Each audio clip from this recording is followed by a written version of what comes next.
Hello everybody and welcome back. It is time and I'm back. Thank goodness. That was a little bit freaky there in the middle. Big shout outs again to Menace. Definitely go follow him on Twitter. He's a great guy and thank him so much for filling in on such short notice. He's even said just in case things go wrong, which fingers crossed they don't, of course, ladies and gentlemen. He's on hand ready to come back in if we need him. So big ups to him. And of course, big thanks to you too, Papa Smithy, for filling in.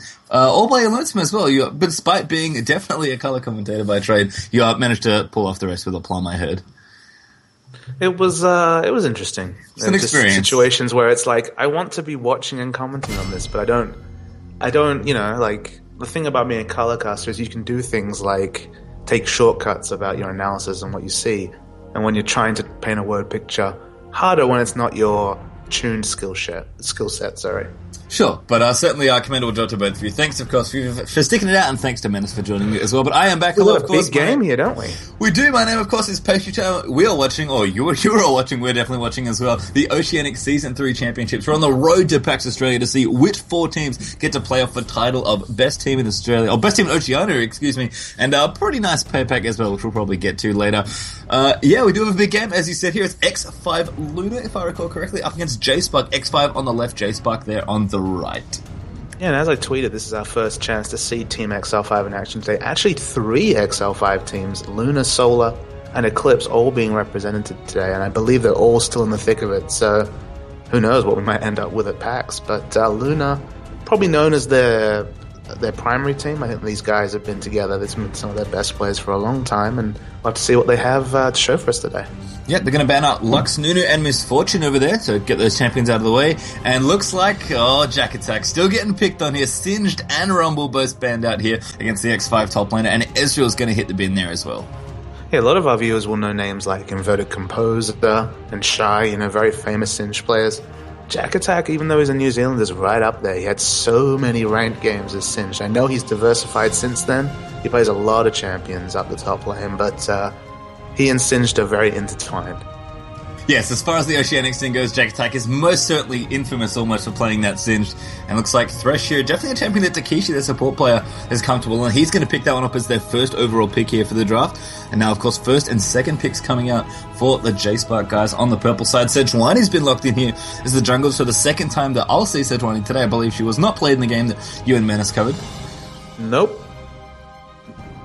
And we've got one more here as well. Hey, I did manage to tune in, got there, listen to about half the game. Are you watching on the 3G on your phone and your low reception area, trying to work out what's a pixel and what's a last hit? Sadly, no, that would have been a little too painful. But I did manage to get back in kind of towards the end of the game, and admirable job by both of you. It was great to watch. And Sona here is going to be the pickup for support. So, already some subtle different things that we're seeing from the Australian scene. A lot of Sona play today. Not too much TF, not even necessarily in the bans or picks. We might see Twisted Fate go straight through the bans and picks here, which in most regions is unthinkable. That's true, but we did see one Twisted Fate ban already, but you're right, there aren't too many Twisted Fate players here. I think part of it might be lack of practice on low latency. Well, not latency, but Twisted Fate is a difficult champion to play on with delay. I think, and he's a very difficult champion to play well. You have to understand mechanically very precisely what's going on, and you need a lot of experience to make decisions correctly with his ultimate. So I think not enough people have put in enough work. I know there are some players that have played Twisted Fate. I think Chief Swiffer comes to mind as someone who I've definitely seen play a lot of Twisted Fate, even back on NA, but I don't know, I guess it is, as you said, kind of a quirk of the Australian scene. And I guess I'm interested to see these two champions on X5. We've got Kennen and Jace. Jace, again, the champion that you've stated today, is one of the most powerful, if not the most, currently. And Kennen, a champion that's been picking up quite a bit more as well. And this is the sort of team comp from XL5 Lunar here that Monte Cristo would be absolutely ecstatic about. Because this is basically Asian League of Legends in a nutshell. Get Thresh, Kennen, and Jace stat. And they've got all 3 of them. Looks like I had a little bit of a lag there, but I've seen a couple of picks materialize, so apologies if I'm slightly behind, but we've got Varus Vega there as the pickups for JSpark for 3rd and 4th, and Draven and Jarvan actually rounded out the last 2 there for X5, with Kale being the last one in there as well for JSpark. So teams are complete. We've actually got Draven Thresher, so very aggressive down in the bottom lane there. Jarvan from the jungle, so nice and flexible, nice and versatile, kind of does everything you need him to do. The jack of all trades, master of none sort of dude. And Vega, a very interesting pick, but I'd have to say probably aimed at Kennen. Assuming that's the matchup. He's not going to get a Kennen in the mid lane. He's going to get a Jace. And Jace, His lane control is crazy. Veigar kind of has to watch his mana, farm up his Q and be a bit judicious about where he uses mana, whereas he's going to get pushed in and really bossed around by Jace, you'd have to say. Yeah, I think so too. I mean, Veigar's Event Horizon, that very kind of odd-looking circular AoE stun, is really good at stopping very aggressive initiation champions like Jarvan, like Kennen. So in terms of JSpark being able to fight a fight the way they want to with a lot of their AoE, because they've got Sonar, they've got Varusot, they've got Sejuani, they've got a ton of AoE to chuck into the mix if they want to get some sort of initiation on. They can potentially set that up very nicely, but as you said, the laning for Veigar is probably the biggest place where he usually suffers. If you can get him out of the laning phase with good farm, I guess kind of like Nasus in that sense, because they do have a very similar mechanic to their Q. Once Veigar gets items, he is very scary for any AP-based champion, because he just demolishes people. But, traditionally, one of the counters to Veigar was actually Ryze, because he's a mana-based champion, not an AP-based. Jace kind of takes that even further, being like, yeah, I'm just going to put an AD champion up against Veigar, and Jace doesn't really have to be afraid here in this lane, you'd have to think. I was just clicking over to Quandrib's runes here. 7.8 magic pen for 20 flat AP, 7.5% cooldown reduction, but no armor. So he might find a lane against Jace very painful. Yeah, I mean, that is basically a farm page. I want as much damage for my Q. I want, a little bit of magic pen to do some damage if I do get into champion versus champion situation, and cooldown just to keep that Q coming so I can stack it up. Like, that is very much a let's level Q and farm with Veigar sort of page. But as you noted, a very squishy page indeed. So I don't know if Veigar can stop Jace from Jace either getting onto him or poking him, or we'll have to see, I guess. But I think Quandrib is going to have a bit of trouble there up against DMAS, who we assume is going to be the mid laners here for this one. And I mean, Jack is on Kennen; he is their top laner. You have to think that Kennen is going to be there in the top lane. Yeah, we do have the advantage of having knowledge of where the players go, but I imagine Exile File will be following the current meta, which is if you pick those flexible lanes, be able to play them top or mid, irrespective of what your natural home is. Yeah, so that concept of solo laners rather than top or mid laners necessarily. It's worth noting here that, like the other two teams, actually, the other two professional teams we've seen today, XL5 Lunar have had to have a roster change for this match. So, unfortunately, X5 Troll, their current mid laner, is, again, too young to compete. So, D-Mouse has come in for the mid lane here. So, welcome to him. And, yeah, another team where a little too young, unfortunately. I mean, it kind of sucks, right? Because you're obviously a really good player, but sadly we do have to have age restrictions on these things. That's just how it goes. But, in a year's time, who knows what's going to happen? Those players are probably still going to be just as good, if not even better. So, unfortunate that some of these teams can't play with their teammates, especially because they've been playing with them for so long. They have to sub new people in, but I'm sure D-Mouse is doing admirably on the team so far, and we'll have to see how it all goes. And I guess anything else you want to talk about before we go? I do like the Varusona Sejuani combination. I did mention those 3 AoE ults, and I do love me an AoE ult, so it's nice to see those up. But I have a funny feeling that Sona does not like Draven very much. No, Sona doesn't, but I mean, you look at it on a basic level on the champions picked. I mean, Veigar CC, Varus CC, Sona CC, Sejuani CC. And Draven is a champion that usually only functions best when he can run around unimpeded. And there will be a CC up the front that he does have bruises to rely on. But if they can ever get 2 CCs, because he does have a cleanse here, they do have a chance to burst him down, and that'll be favorable. But how are they going to get through lane is the question. Like, I think this Veigar is going to have a hell of a time becoming relevant in this game. Yeah, for me, this X5 team represents a lot of early laning aggression, so I think you're right. Surviving the laning phase, always important in League of Legends. I think in this particular matchup, in terms of team comps, going to be even more important here for JSpark as we load into this one. Everybody with some nice skins coming out, and ping across the board looking good. Oh man, Denian, 14 ping. What a guy. He actually lives with X5 Takeshi, so that's hilarious that he has a 1 ping advantage. He's the AD, man. It's everything he can get, right? He's like, they're like siphoning some ping off. Aw. Takeshi, being a true support in real life, as well as in game, is siphoning some ping off to Denian just so he can have a little bit more advantage. Amazing. So I queued up for a normal game, as you do, and someone had 7 ping, even though Riot gets 9 ping. That's not a lot. I know. Where are they literally playing on top of the server? Are they using the server as their desk? I don't know. They might have burrowed underground and sat directly under it. So instead of this one pipe that's supposed to go out to a region, it just goes straight to their computer. It may That's how internet works, right? Yes. As far as I know, that is indeed correct. I guess the other new face on XL5 Lunar side, another one that maybe long-time viewers will remember, Euphoria here used to be on Team Immunity, used to be known as Soap Thief. Yes! The man formerly also known as Rat Roaster. Yes, I remember now. A lot of quality Australian usernames Yes. Rat Roaster was known for, but Euphoria, his current name.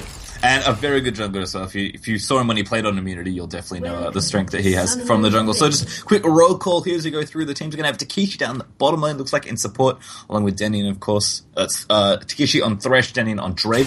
Going to be their AD carry. Euphoria in the jungle there. Going to be playing on Jarvan. Jack looks like he will be top lane. Never mind, level 1's about to start. And there's the flash coming out. That freaky dinky gets hooked there by the Thresh, and that's going to be an easy first blood for Draven. And if there's something you don't want to do, it is give that man the snowball. But he's got one. He's going to be looking for a couple more as well as they continue. This escalated quickly. Yes, it did. And that is bad news for Sejuani. It looks like she will make it back to her jungle in time for a buff, which is nice. Although, looks like X5 might be rotating over here and looking to do a steal. In fact, they can make it 2 for 2 here. Made for play. Could be bad news to Kichi. Going to find the hook. Going to try and get it. There's the hook coming out. And no flash there. Does flash a little late, but probably too late here for this one. Sona will go down yet again to Draven. And oh my goodness, Wicked Blades. Wait, is that still the passive? Yep. It is, wow. Yeah, so... No adoration just yet. No, not yet. Draven, just as strong as ever, especially at level 1, just does so much damage and shows it right there. 2 quick kills there, and that has to be bad news for JSpark. Well, for a lane bully to pick up 2 kills, I mean, the one advantage is he's sticking around to leash, so it doesn't look like he's going to come back to lane with, I guess... It would have been another Doran's Blade or maybe boots and a longsword, but, man, set up to carry already at the 1 minute mark. Yeah, you're right in that the gold, obviously, when it's unspent, doesn't do a whole lot, but this is going to give a free buff here to Jarvan. Of course, Sejuani, probably going to maybe run over to the enemy blue and try and pick it up. Is getting a smiteless, it looks like. Yeah, it needs a bit more damage. No, actually has to smite there, unfortunately. Not enough team around to support him. Very clever play from Jack Attack, though. Not enough people, the smiteless first buff is the standard. It used to be, just team specific. It's the standard now. So yes. To be able to react like that and force a smite is very good. Yeah, so a good little bit of pressure there as Cannon sneaks in.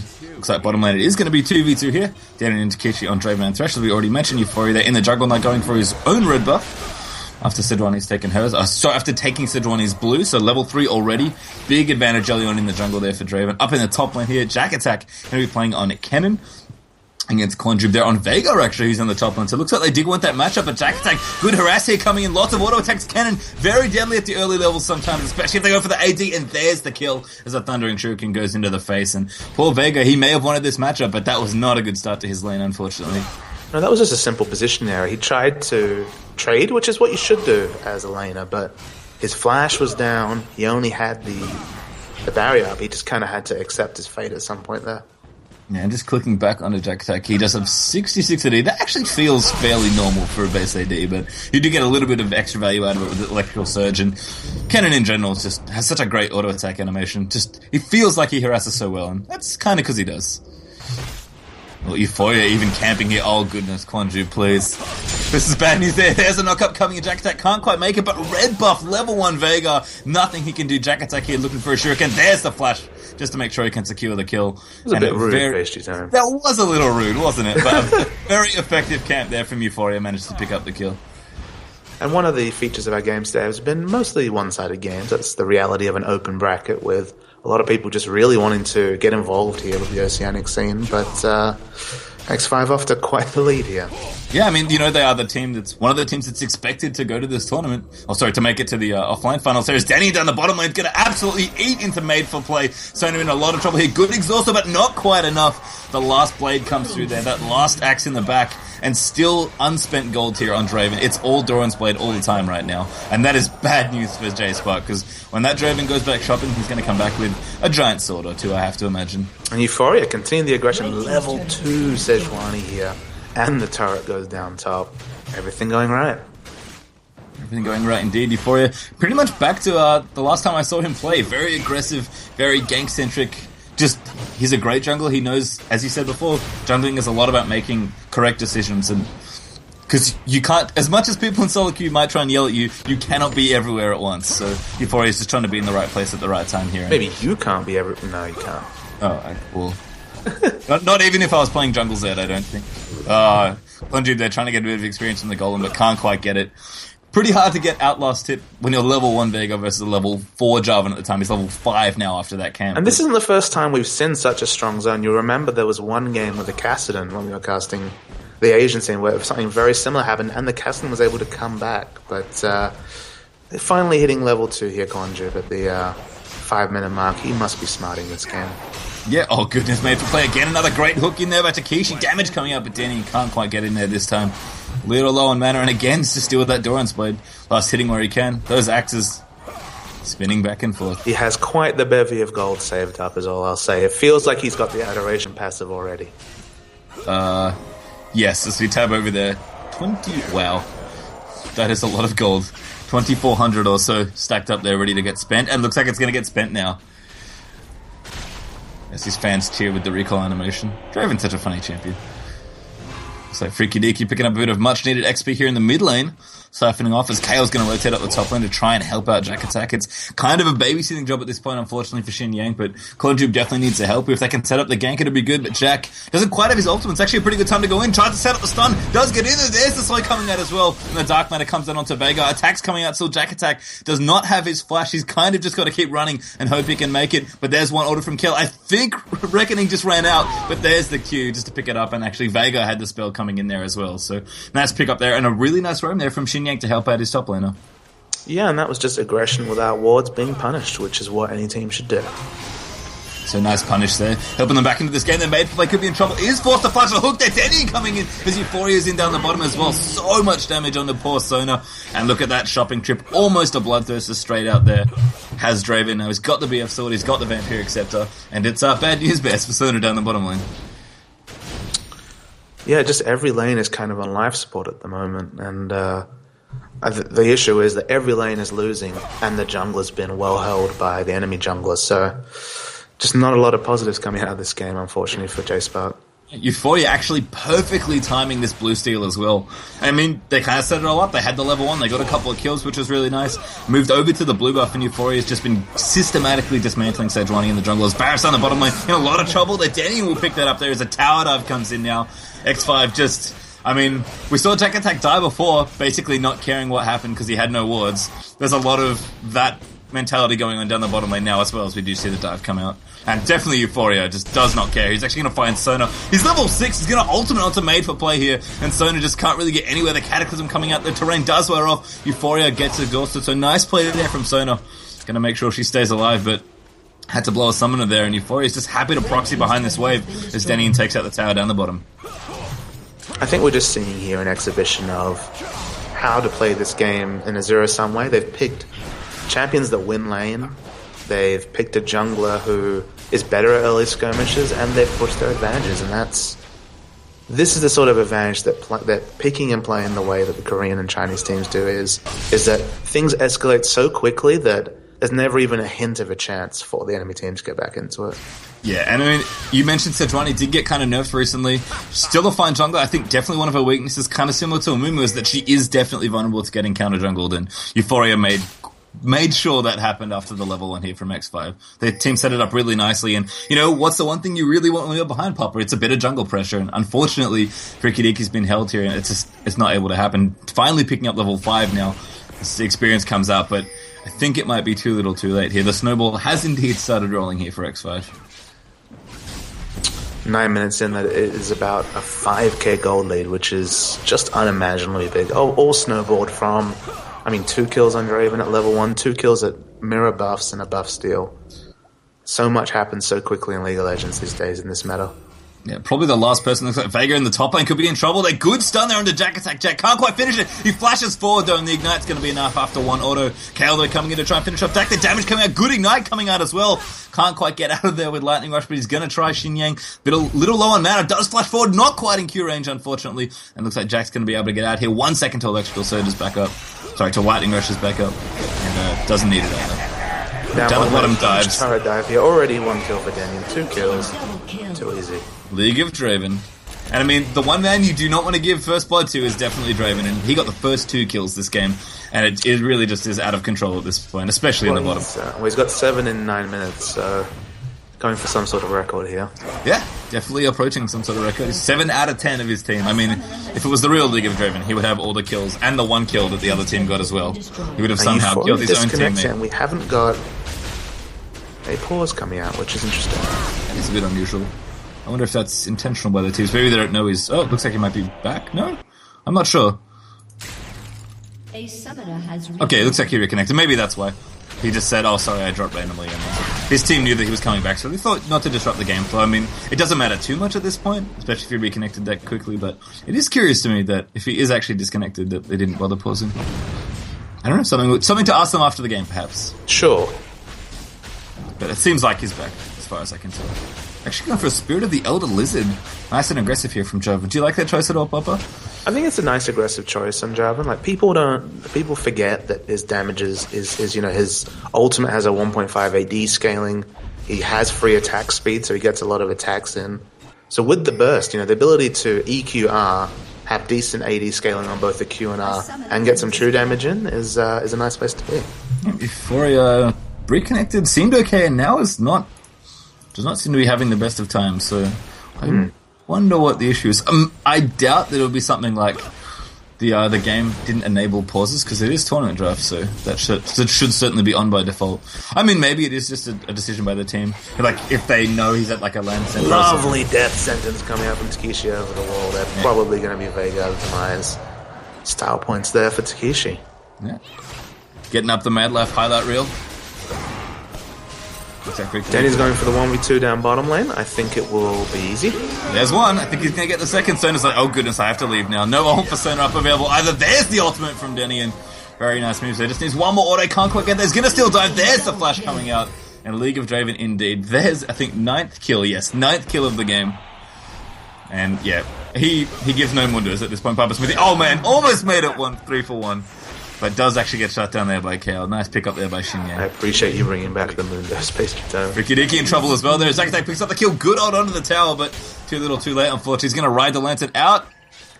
No, not quite. He decides he wants to farm instead. I don't know how it's possible to not click on the lantern. It's so much fun to use. I agree. I think Jagatek cares too much about CS. I mean, he probably would have missed a CS, so maybe the 22 gold isn't worth it, but... It's worth it. I don't know. No amount of gold can replace the experience of riding the lantern. I feel like that was a misplay from Jack. A 500 gold shutdown is pretty tempting. That's true. Looks like Euphoria is back, by the way, back for good. I'm not sure, though. He's kind of chilling under the middle tower. I mean, as noted, X5 are very far ahead in this game, so even without their jungler, I mean, they're mostly just laning at this point. Oh, he is back, okay. Well, he's moving.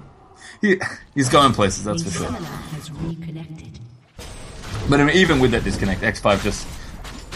Okay, I was going to say, it's so far ahead that they're just happy to push out these lanes and kind of take on whoever comes to them. I mean, pretty much everyone currently in X5 is a threat, and they're not even grouping. They're happy to just keep pushing out these lanes, try and get some free towers out, do a bit of split pushing, and, if anybody comes, it's bad times. It's Takeshi here. Going to try and find Sejuani. Almost gets the hook there. Nice lead, actually. The Arctic Assault was coming out. And aggressive wards being placed down there as well. You can see Takeshi one right up near close to the enemy base.